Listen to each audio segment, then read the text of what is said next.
up, dudes? HW here. Hey, Suze. We bought the ToneMaster Pro with our own money. Fender didn't send us anything, but I would have accepted it.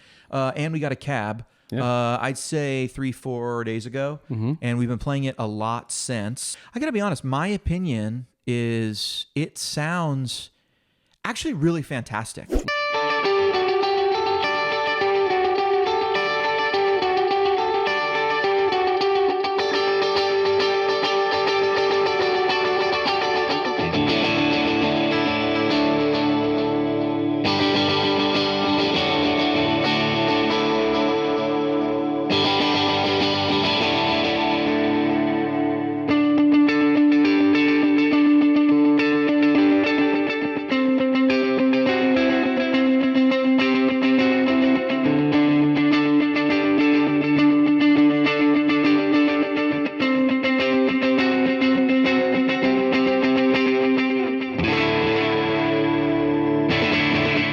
Yeah, I love it too. I mean, it's definitely the most amp-like I think that I'm used to hearing from a lot of the modelers and pedals.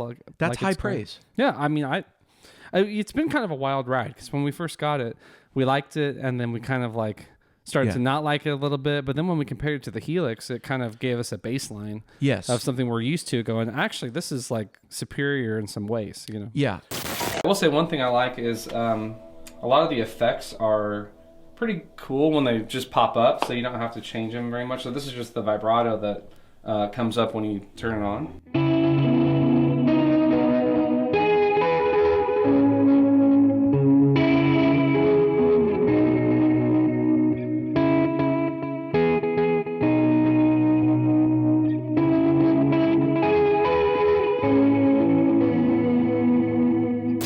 Really thought it was amazing. Then I was like, meh.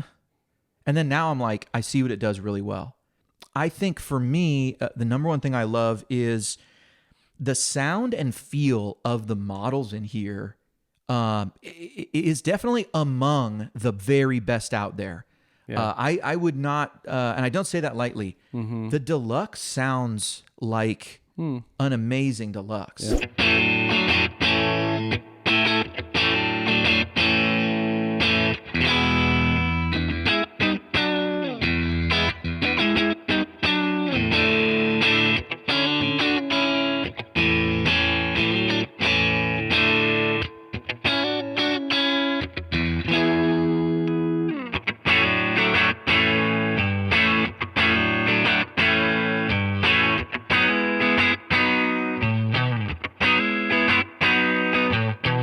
I think the touchscreen is also a really great selling point, and I think having such a beautiful screen and seeing the gear represented as how it looks, it makes me feel a little bit like I have the gear. Yeah. More than just a block. Color blocks. Yeah, and a list. Yeah. I pull up an Octavia, and there's something about that light blue color and the white, and the knobs, and then I feel like I have an Octavia. The Memory Man, I feel like I have it. And the experience of working on that pedal, tactile, is great.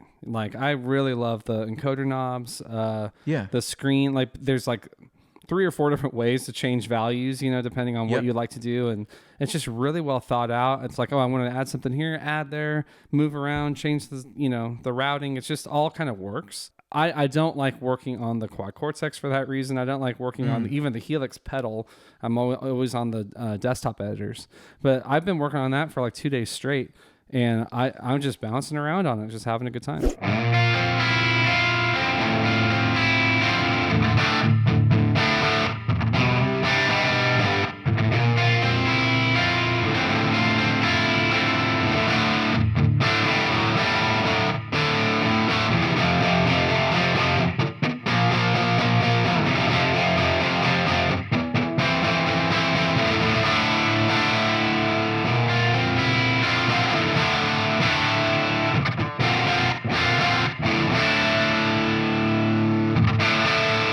They put some non-Fender amps in here. They sure did. I mean, I think that's cool. I think you have to put them in. Yeah. Or else people will say stuff's missing. But one of the weaknesses I feel about this amp is, although what they put in here sounds great, there's not that much in here. Yeah. No, you're right. I mean, big like missing amp for you?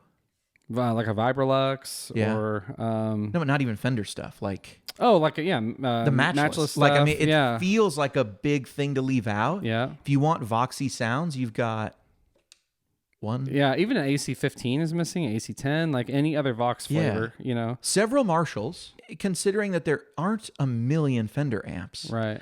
I would like to see more from them. Yeah, it would have been good to feel a little bit more like this is a celebration of all of Fender's line. You know, even just the old blackface stuff and the silverface and like all that.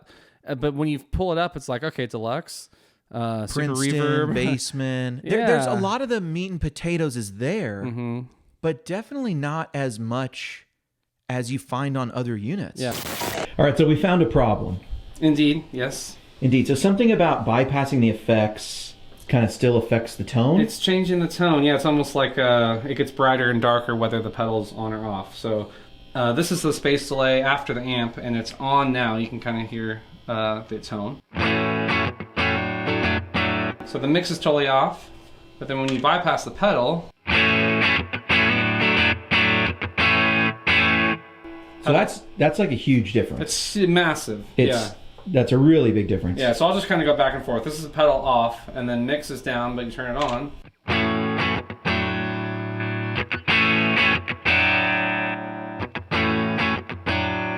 I mean, that's not good.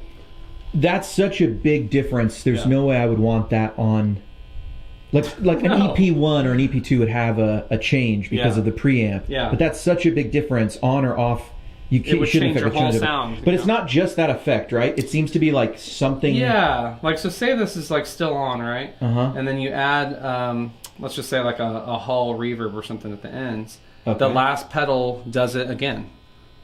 So there's the Hall reverb. And then when you go into those settings, mix down.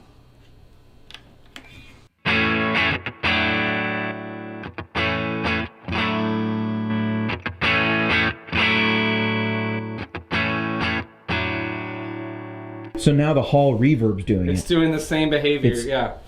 Okay, so that's like something they need to fix in the firmware. Yeah, it's almost like an impedance change or some sort of like buffers being introduced. It's, right. We don't want that. If you're a bass player, there's really nothing for you on this unit. Nope. Which is a little bit tough to me if you think about all the other units.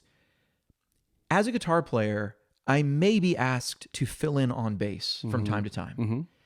Maybe it's not my main instrument. Yeah. You know? And so it's nice if I have gear like a Kemper, a Quad Cortex, an HX Stomp, a Helix, that has bass sounds in it. Yeah. Because if I'm a guitar player, it's probably very easy to cover all the bass sounds I would need because they're probably pretty simple. And this has, I mean, I guess you could go for an old school like Bassman sound. Yeah. I mean, but that's it. Yeah. So I'm not really. That feels like a big oversight. Like if you're gonna like sort of mimic the AC30 and the Marshall, maybe just mimic an Ampeg SVT. Yeah, it would almost make sense if those weren't there. You also don't have bass stuff, you know. Yeah, but it's like Fender, you know, they've got stuff. Now there might be more coming out, but I mean, what would you rate this out of 10? Would you want to take it out on the road? Would you use it? Are you going to take this out on Sunday? You're welcome to take it on Sunday if you'd like. I mean, okay. The thing for me is when I play it and when I experience using it, I think I love to play this at home or in an office, just like playing it in front of an amp or hearing it through monitors. I don't look at that or experience that in a way like, oh, I got to go travel with this or play it on a stage or a gig. And there's just, I don't know, there's something weird about the workflow and even the lack of, I mean, I guess there's some performance mode type stuff on there, but I don't know. It may just could it be that we're just not that familiar yet? Maybe so. Yeah. I think also, I don't know, part of it doesn't come across as a touring professional piece of gear as much as it does for the home player. This is going to give you lots of options to sit in front of and tweak. Sounds great. Couple UI things I don't love. Wish there was more options. I wonder if they're going to give us more stuff. And I'm just going to throw this out there. If maybe they're going to charge for some of that. Like maybe there's a Tweed, Legends of Tweed pack that comes. optional. I'm not sure yeah. what Fender's thinking. I don't know. Maybe we're going to get other licensed amp stuff. We'll see. Yeah. Just a suspicion I have. But overall, thumbs up, thumbs brand down. new unit. I'm giving it thumbs up for sure. Yeah, I'm giving this a thumbs up for sure. Thumbs up. Thumbs up. Interesting. Could be a little better.